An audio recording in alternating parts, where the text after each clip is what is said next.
Everybody, welcome back to another edition of PD and P-Dubs Unscripted, and we got P-Dubs back with us, and we got Joe again. I think, Joe, you were on our last kind of podcast that we did with everybody. Has it been that long? Was I the last guest of your guests? I think so, because last week we put out the one with my middle school elective, and I think the one before that was the one with our last night of worship. Oh, okay, cool. Got a lot of mileage. Yeah, hey, good deal. All right. So Joe's here to talk about our next night of worship, and I'll let you share a little bit about that to give a little tease before we get into the podcast. Yes, sir. So Wednesday, June 10th, coming up pretty soon. We're going to have our night of worship at 6:30, and the theme is Let the Light In. And so I wrote a little note that the theme is about what it means to stop resisting what God is trying to reveal, heal, and awaken in us. So that's what we'll be talking about today.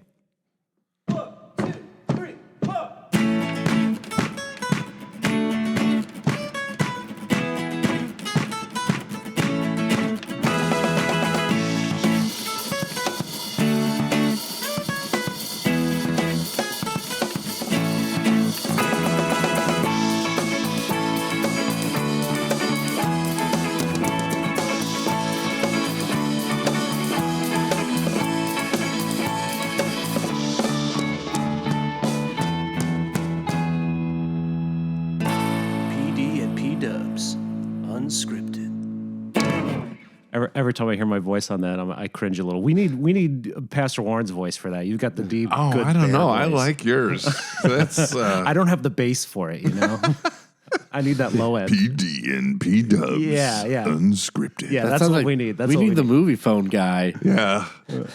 Or the in a world where there was no, whatever. Like, I feel like every movie preview was like, in a world before time. Yeah, 100%. Like that guy. classic narrator voice. Yeah. So, and I was just looking while we were listening to our theme song. Yeah, the last podcast we did before my elective was back in February. So, sorry for our fans. It's been a long time. Yeah. Shame. Yeah. It's been such a long time. And it was the truth and grace, finding the balance and growing in faith. All right. Well, and cool. So it was the three of us. So Well, all right. I'm glad to be back here at it with you guys, and so excited for this night of worship. If you guys don't mind, I'll start with our theme verse. So absolutely. We tend to, at least I try to pick a theme that's related to a verse that seems to make sense. That's a good idea.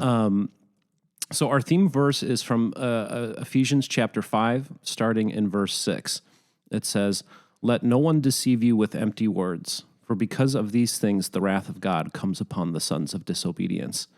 Therefore, do not become partners with them, for at one time you were darkness, but now you are light in the Lord.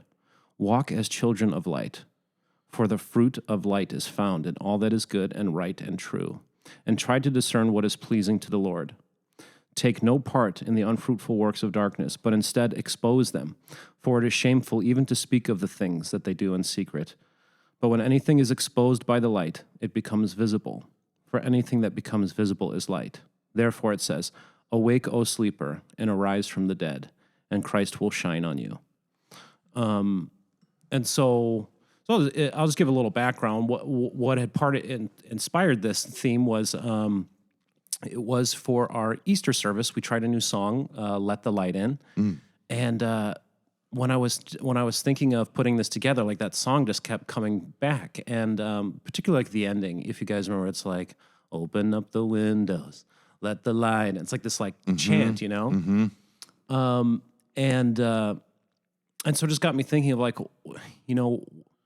there's this component of allowing the light. It's like we can shield ourselves from it or we can cover ourselves in darkness, but there's this component of like not resisting the light that Christ is always trying to shine upon you. Mm-hmm. And so that was sort of the beginning of this idea. And so I don't know, maybe we could have a discussion around some of those things. That So works. maybe could I start by asking you guys, when you hear the phrase "let the light in," what immediately comes to mind in your own walk with God? Is there an image or an experience or something that's called forward? Yeah, what you just said about like allowing the light of Christ in, I was kind of thinking the other way. I was thinking the light of Christ is in us by the presence of the Holy Spirit. Like we are children of God. We are children of the light, right? Yeah. We, when we baptize someone, we say, you are a light unto this world. Let your light shine. Yeah. So the light is in us, but it is the darkness that is coming at us, that is is really doing its very best to break out to shut down the light and to cover the light with darkness. Yeah, and I think this is all about Ephesians 5 and 6 is all about like spiritual warfare stuff. Yeah. Of like the power of the prince of darkness, Satan. And so he comes at us externally and he seems to get a good foothold on us.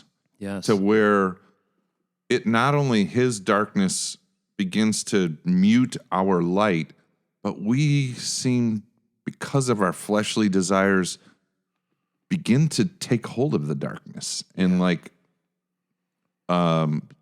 enjoy. I don't know if the right word is enjoy, but we take hold of it and live in it, in the darkness, and let it be a part of us. So that's I don't know if that's an answer to your question, but to me that was like, yeah, we got the light, and it's Satan really is muting us. Super interesting. Two things I want to respond to there.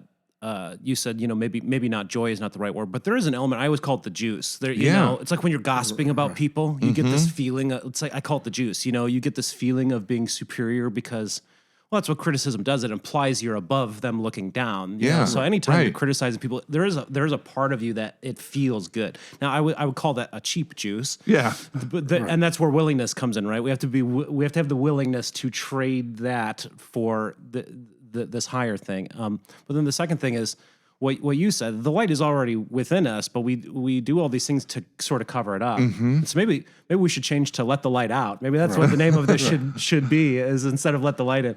But it's interesting, those dual imageries, right? It's like something about having an internal readiness or permissiveness to allow the light of Christ out, but also in some sense, right? Yeah, because Christ does come to us. He's pursuing us. Yeah, he does come to us. Yeah, and so he gets into us. So it's like almost something like don't keep it under the basket or whatever, like the Matthew text. And like when I was thinking about this, as you were asking initially, and then this pastor was talking, I was thinking about how I don't know, it's easy for me to get caught up in what people say or the negativity and feed into that, or somebody says something negative to me, I just sit there and dwell on it, and then lets that darkness kind of cover your life, and you let those kind of, as you were saying, the devil comes externally to us.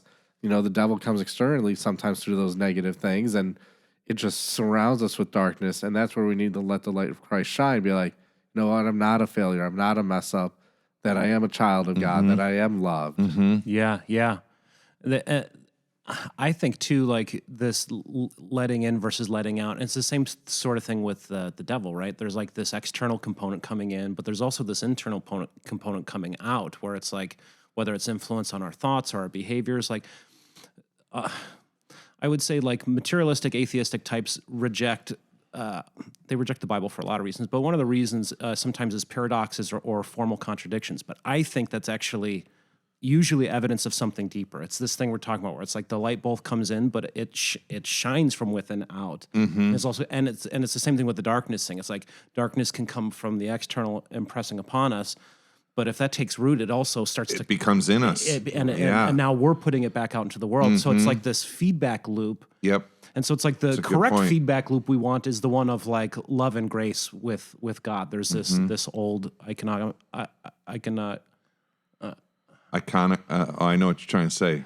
Iconography. I can't say. Iconographic image, I think. Yeah. It's an old one from the early church of mouth to mouth with the Lord, and it's this idea of the grace you receive, you return. And that it's the prayer praying in you kind of idea. In the sense that reflecting, we're all supposed to reflect the light of Christ out into this world, and do we reflect the light or do we reflect the darkness? Yes.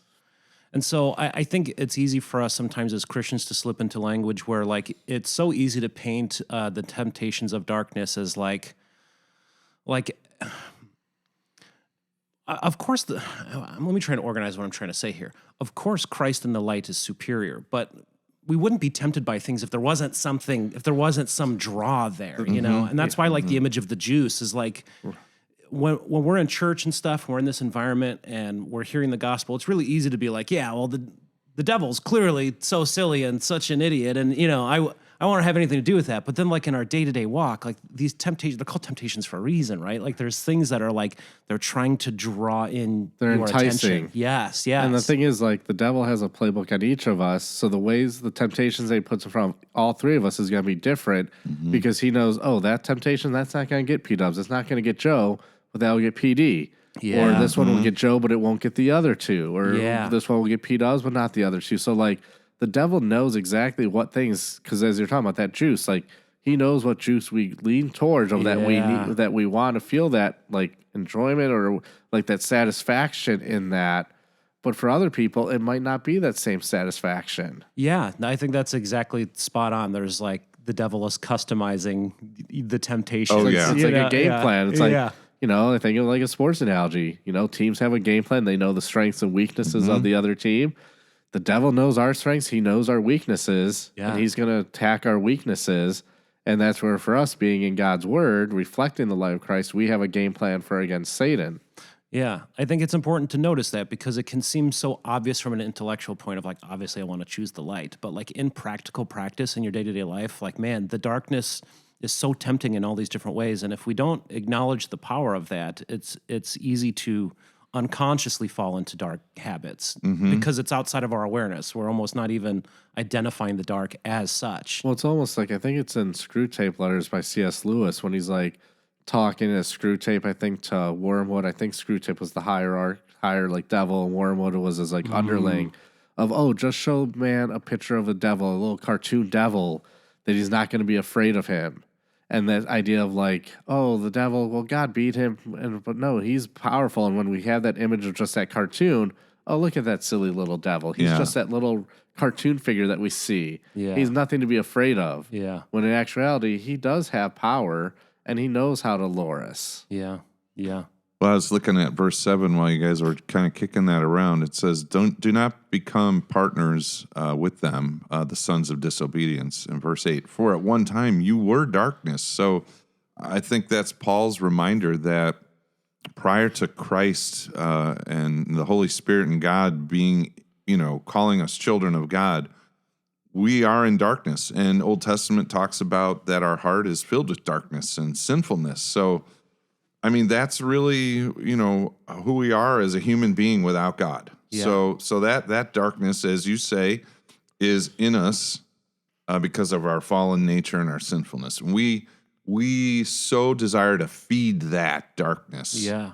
And so that's why the light of Christ, when John says, people who are walking in darkness have seen a great light, and, you know, the darkness has not overcome the light. Yeah. So this light that is in all of us, inherently Christ, outshines and you know, takes care of the darkness, but yet it's still in us. And so, as PD was saying, he knows how to get at us. Satan does, and he wants to keep us into the dark things that gratify the fleshly desires, and then make us think, well, God's word is not important. Right. You know, he's really reducing the priority of godly things. Yes. And making our mind and our heart think, oh yeah, I can spend time in these gratifying myself with these behaviors. Yeah.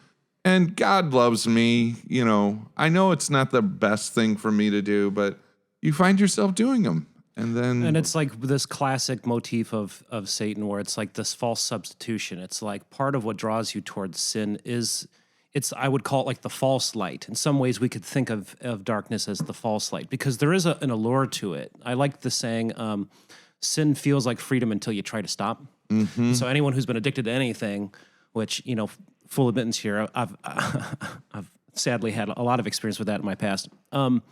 It certainly feels like freedom, and it feels like the party, and it feels like a good time, and it feels like, you know, independence over your own life, again, until you try to stop. And so again, I've encountered that a few times in my life. And so I know firsthand, like there is it's the trick of the devil. It's like, can I show you the false light? It's something like appearing like the shiny object to lure you into short-term gratification.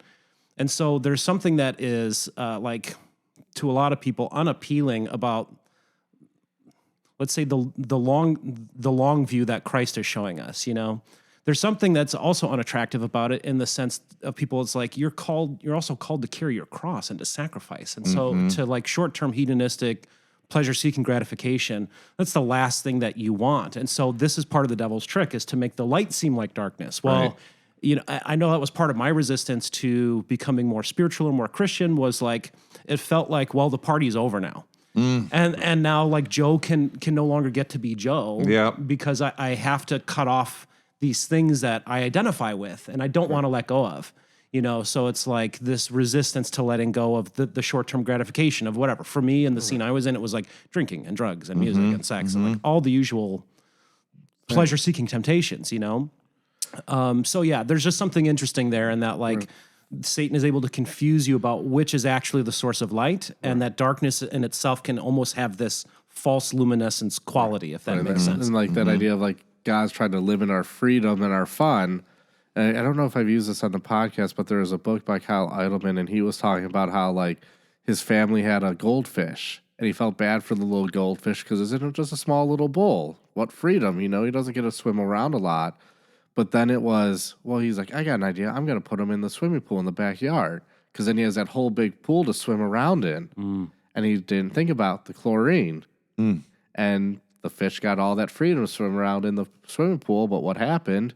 It died. And he's like, isn't that like our life of faith? We think God's trying to limit us as the devil entices us with all this freedom, all this, look at all this fun you'll have. This fish will have this whole swimming pool, not a small little fish bowl. Yeah. But then when we get all that freedom, it leads to our destruction. Yeah, it's that exactly right. Yeah, it's like that false substitution thing. Like, 100%. And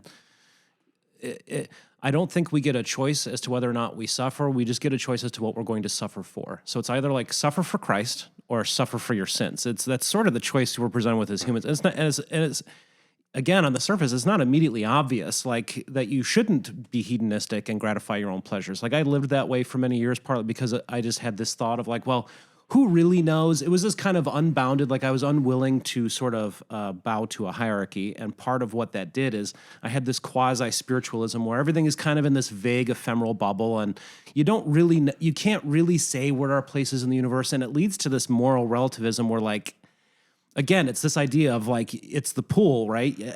I had this feeling of like, well, I'm being liberated because I'm not bound by these theological thoughts. And but it turns out like the those theological walls, so to speak, is God creating you the perfect environment for which humans can thrive in. And it's weird. Like you don't exactly know that until you're in it and doing it and practicing it and seeing how it's revealed in you, know? It's weird. There's not as much of like this immediate short-term payoff quality, if that makes sense. Right. Well, a lot of what you guys are saying makes sense, especially as, like you grow up in our society. Like you, as a young person, you look at the adults and how they are behaving and the things that they can do that you can't do as a child. Yeah. Like, well, you can't curse. Yeah, okay. Yeah. Like in our house growing up, you can't like say, swear words until you're 18. Yeah. Okay. So, but once, 18, it's off, the lid's off. And so like you kind of see this take place, or like, oh, you can't have a beer or have alcohol until you're 21. And, and there's like, in our society, there's like, big push on 21st birthday. You're going to go out and get smashed, right? And you're going to have a great time. And, you certainly could. And so like the lid is off, right? Like the societal lid. And you almost go overboard. You'll go overboard. And so now you've got this newfound freedom. You could be cursing, you could be drinking, you could be going after people of the opposite sex. And like now, where are the checkpoints? Where are the guardrails? Yeah. Like, so you're flying high, feeling free. And then it's so temporary. And then something happens and your life is forever changed. Could be like pulled over for DUI. Could be like, consume too much. An accident where you harm another person, or you have drank so much or taken too much drugs that you've almost killed yourself. And like now all the repercussions come around, and so that's who we are as human beings. And so it's just interesting, like as a, and I'm sure this does happen. Like you see good qualities in people, like, oh, I'd like to emulate them. They're a very kind, very generous person as you're growing up and you see them, you identify that. But I wonder how often as young people did we identify like, oh, that person, well, they're in the Word all the time. They're really connected to God. And, like it doesn't get the mileage, in society. Yeah, you know what I mean? And that's the thing that matters the most. And we don't really, the light bulb doesn't go on until we get that opportunity to take the guardrails off. And fall. I don't know. You were talking there, you were getting very confessional there, thinking about the uses of the law that we have in the Lutheran Church Missouri Synod with the curb, that first use being that curb. Yeah. It kind of keeps us, so as, I'm Googling here, I'm just like, by threatening punishment, it helps maintain order, restrain violent outbreaks of sin, and protect the public from lawlessness so that the gospel can be preached in peace. So the curb kind of helps us. So, if you're driving, you hit the curb, you're like, oh, hit the curb, I'm going the wrong way. And so... Yeah. I think what can help make a more compelling argument to young people too is understand. I like the notion that like all sin is a type of misordered good. So like, God has this hierarchy in mind for us, and of course, Him and Christ are at the top. But like, let's take like food for instance. Like, food is a inherent good, but if it's misordered in your hierarchy, like you will damage your body, right? And so it's often the same thing with like I think some of our sinful tendencies is like certainly where Satan got into my life is there's a part of my personality that's extroverted and probably part by dint of being a creative person, a musician. I enjoy performing and making people happy that way. I like to make people laugh. Those can be useful things. In the environments that I was in, sure, I could be the party guy and the fun guy or whatever.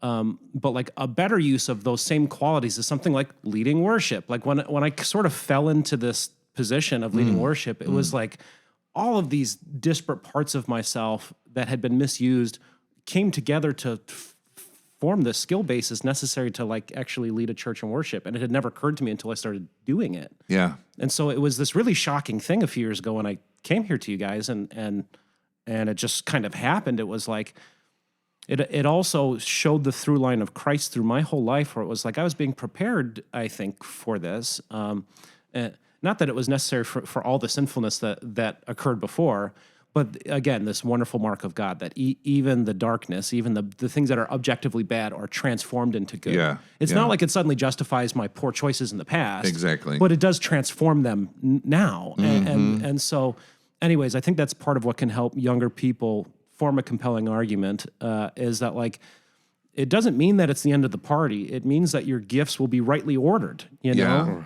And so again, like my extroversion improperly ordered is like me at the bar, like on top of the table, you know? Yeah. Sure, you're making everybody laugh and that feels good. Oh, sure. You know?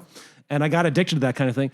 So much better that extroversion could be used for something like having a thoughtful discussion or like introducing a topic at church on Sunday, you know? Such a better use of that same thing. So that's what I would encourage young people or anybody listening, if you have that feeling. One thing that popped in my head, you had shared with me, Pastor Donald, who's the lead singer of the band Papa Roach, recently converted to Christianity. Andy shared it to you, I think, initially. Yes. But it dovetails perfectly with this thing. It's like he was like, the two things I never wanted to be growing up was sober and a Christian, right? But it's that same idea of like, he had the image in his mind of like, well, party's over. As soon as I go down that route, like I become one of these boring old fogies, and that was sort of his image, you know, but as he goes on to say, like, you know, the transformation manifested much differently than he crazy how you see that play out in their lyrics now, like from their first album back in, I think, late 90s, early 2000s, I was like high school age when I got that album, to now where he's talking about like how God is there helping him and that he goes to his knees on prayer in the dark times. Yeah. Which is just crazy. Like, you know, when I was in high school listening to Papa Roach, never did I imagine 20 some odd years later he'd be singing songs like this. Yeah, 100%. But it's like that likes, like, you know, as you're talking about for like young people and like just being up on the bar table, making people laugh. It's no different than social media. People post things on there just for the likes because of the release of dopamine. Yeah. Like I remember at my first church, we had a kid and he was like, posted something kind of inappropriate. I was like, hey, you know, would God approve that? Well, my friends would like it. My friends were going to laugh. And that's friends as God, right? So like this is that misordered good thing. Yeah. Like friends are good, but if they're too high up in the hierarchy, they're superseding Christ in your mind. Like, what if it disappoints God? Well, my friends laugh. Yeah. Well, that's who are we here to please, man or God? And I'm not to judge. That was exactly my thinking for a long time. It's we all it got a laugh out of my buddies. So like that was, and in some ways that's still, that takes hold of me where like, I know that I'm saying something wrong or inappropriate, but I know it's going to get a laugh. And so like the temptation is so great, I still go for it. And so I'm still trying to integrate that positively into my life, you know? But yeah, I think it's this idea of misordered goods, you know?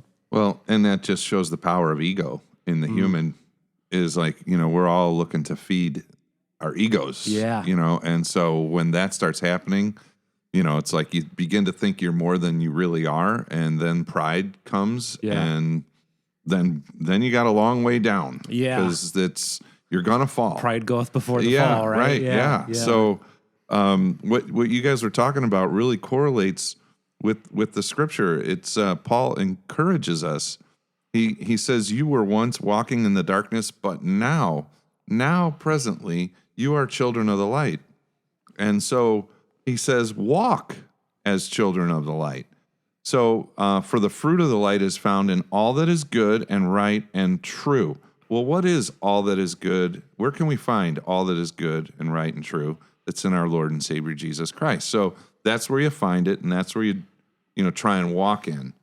But yet, all good comes to those who love the Lord. Like, so all of our experiences, past, present, and even future, where we fall into the darkness, God can use us to walk alongside someone else relatably and say, dude, I understand what your struggle is right now. I've been there, you know, and there is a more better, more excellent way. Yes. And so can I just talk to you about that? And that kind of goes to what you were saying, like, you know, I can use my extrovertedness in a way that is fruitful to God, that's pleasing to Him, right?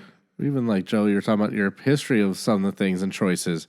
You could relate to somebody that has gone through those things better than me who maybe hasn't had those issues. Yeah. Sure. And that's where I think part of my personal interest lies into talking to people of different faiths and different backgrounds. There's a lot of like this, as I described, this kind of vague, ephemeral, new ageism. A lot of people like to say, I'm spiritual, but I'm not religious. And to give the devil his due, what they're pointing out is like the parts of let's say religious history that have devolved into like these really rigid things that have ended up in not great outcomes for people. Like that's part of what they mean by saying I'm not religious, but they don't know exactly what they're saying. And so I enjoy having those conversations with people because I was there for a long time, you know, and so I can definitely relate to it, but I also see how they're so close. If you can just help nudge them a little bit. And this is where too, like part of allowing the light in this theme is like, I think we're at our best in our evangelizing others when it's formulated as an invitation, you know, when we get too into like the kind of thing, like, and I'm going to tell you, and like, you automatically set up a resistance. Yeah, you know? you do. And so that's why I think, you know, part of the best way to evangelize is honestly our lives. I love this quote. It's like the Christian shoemaker is not a good shoemaker by putting little crosses on the shoes. It's by making good shoes. It's like through each act and deed, your life either glorifies God or it doesn't. And so if you are seeking to do things properly and at the best that you can, you know, that is your what's the way to say it? There are 4 gospels. You are the 5th. I'd really like that phrase because it's like, you know, use words when necessary. And there's certainly context for that. Like our conversation is evidence of that. But really the most way that like you're going to attract people into the faith is exactly that. It's an attraction. It's an invitation. It's people see what you have and go like, how do I get some more of that kind of thing? Does that make sense? Yep. Yeah. So I don't know. I just think that ties into this. Yeah, the whole actions speak louder than words. Yes. It's like I've used, I think, in the podcast before, you say like you have a Christian bumper sticker, but you're out there cutting people off, giving them the finger. Right. Yeah. It's like, oh, I'm a proud member of Immanuel Lutheran Church in school. And then you see them drive and cut you off. It's like, well, maybe that's not the church I want to go to if that's how their people act. I've heard that saying. Yeah. Everyone's a Christian until they get in the parking lot. You know, it's like there's a lot of truth in that. Of like we don't want to get in the habit of just putting on our Sunday church hat and feeling like we checked off that box and now we're a good person. It's like, well, how you living Monday to Saturday? That's Right. And like, you know, I know you've had similar experience. Like, remember one time I was at Target and I was annoyed with something because they weren't doing what they're supposed to, and I was kind of getting a little angry with the cashier. And then all of a sudden, I'm like, oh, wait, I'm wearing an Immanuel shirt with the Immanuel logo and the cross on there. It's like, oh, maybe I not need to be as it's much a powerful of a jerk. reminder, isn't it? Like, like, yes, I'm still a sinful human being, yet I'm wearing a cross on my shirt. Yeah, 100%. Right over my heart, because I think that's where the polo logo is. It's like, oh, this is not saying good witness for other Christians that I'm being a jerk here because something wasn't going my way. Mm-hmm. But it is those good reminders, you know. It's like maybe it's unfortunate that sometimes we need to be reminded that way. I live in a quasi state of paranoia because, you know, my wife and I have had our dance studio here now for like 20 years. And so like we're recognized a lot around town, but like, you know, the dance side has many more parents than the music side. And so my wife knows all of them, but I don't know all of them. And so sometimes we're spotted in public, and I would have no idea that people who knew us are watching us until they came and greeted Jamie. So whenever I'm by myself, I do have this slight paranoia of like, what parents from our studio that I don't know see me right now, and I'm unaware of it. And so it is maybe it's not the best motivation, but it certainly is effective in terms of being able to like make you aware of your behavior and want to straighten up a little bit, you know. Mm-hmm. So again, maybe not the greatest source, but it's certainly effective, you know. Let me throw something at you. Like, do you guys ever in your life try and compartmentalize things? And what I mean by that is various areas of your life. Let's say your work life, your friend life, your family life. It's kind of a Seinfeld thing. Like, I don't ever, like, I used to be of the mindset when I was younger, the people that I associate at work, I'm not going to bring them into my friend group because my friend group is my homies, like, you know. And then I got my family, and I don't know. Like sometimes my friends will, you know, cross in. That's more natural. But I would find myself compartmentalizing, even to the point where Gwen and I were getting to know each other, and I would talk. She worked with me. This is before we started dating, and like we were getting to know each other. And I would always refer to my friends as my friends, and I'd be telling her a story at work about my friends. And she goes, well, do your friends have names? No. And I'm like, no. It's not relevant because I don't want these worlds to collide. Yeah. So I think when it comes to light and darkness, kind of where you were getting at, Joe, I think like when we're in church, it's easy to become like light appearing, right? Like, and maybe it is very genuine. I like so look forward to worship. And that's a time for our light to shine. But then, you know, when we're away from there, who are we? In our examples of in the community, are we forgetting our light and we're just kind of gravitating to another part of who we are? And so then you get into, like, I think Paul wrote about, like, doing things in secret. What about our secret sins? Yeah. You know, that we feel it's not impacting anybody. This is my secret thing. No one needs to know about it. Well, we're fooling ourselves because, like, if it begins to take over who we are inside, it's going to come out and be exposed. Yeah. Right? Like, so it doesn't work in compartmentalizing. Yeah. You know, but I think sometimes faith, because I was there, I was like, oh, my faith is private. It's just between me and God and the people in my family. But yet I could go and do stupid stuff, you know, in the name of having a great time. Yeah. And it was like, well, who are you really? Yeah. It becomes like, how do you remember where you're at so you act the way you think you should? Yeah. Why don't you just be who you're supposed to be? You become chameleon-like and fragmented in your identity. And like that fragmentation over a long period of time, it really does take people out. You know, there's another saying, like there's there's nothing sadder than the oldest guy at the frat party. Like, the 40, 50-year-old guy who like cannot let it go. It's like, bro, what are you doing here? You're old. But yeah, it's that disintegration of identity, and that's partly what I love about Christ and God and the Bible and Scripture is it gives us this really clear, especially the longer time we spend in church and in the Word, it really gives us this clear hierarchy of where our identity is found and where it's pointed, and like that's such a relief to people, maybe not initially, but it is a big thing, that identity, who you are. Like, you're talking about compartments. I think about like when Angie and I first started dating, where that was a big thing of like, you're a pastor, but you all are also a regular human being. Yeah. Right. And that especially with Josh and stuff, her son, and like that idea of like, well, you're my pastor, teacher at the school. Wait, you are a normal person. You do normal things, that compartmentalizing. And like, it was easier for Angie to kind of get past that initially compared to Josh. But it is, I'm like, yeah, I guess I am a pastor, and that is a big part of my life, but I am still just a regular human being. And then that, like, knowing those different compartments, as you were talking about, like, this flipping the switch. Like, I was listening to a podcast yesterday, and they're talking to Mike Breen, and he was talking about another announcer for the NBA. And he's like, he does the most impressive thing. That man, when he is not announcing a game, he cusses like a sailor, like you wouldn't believe. But I've never heard him say a swear. Wow, so he toes the line of professionalism. Yeah, and right? he's like, that is the most impressive thing, that you would think at one time you would let it just one thing slip when it's so common to his normal vocabulary. But once he gets like the headset on, so to speak, he flips a switch and he doesn't cuss whatsoever. It harkens back to the strange paradox thing. Is like there is great honor in serving the role that you've been given to the best of your ability. Yeah. And sometimes that's going to mean cutting off like your ugly edges, like in this case of like not cussing during an announcement.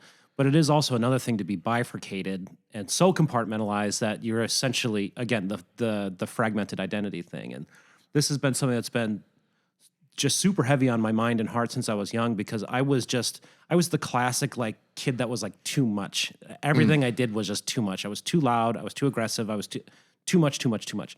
And so having that message reflected back to me in every environment, home, school, like wherever, I think it created in me like this deep craving. It's partly why I also got really attracted to punk rock, because punk rock says like, you will listen. I don't care if you want to or not. We will be heard. You'll be loud and you'll listen. Yeah, I will be in your face. And so like it helped me accept a part of myself and bring some unity there.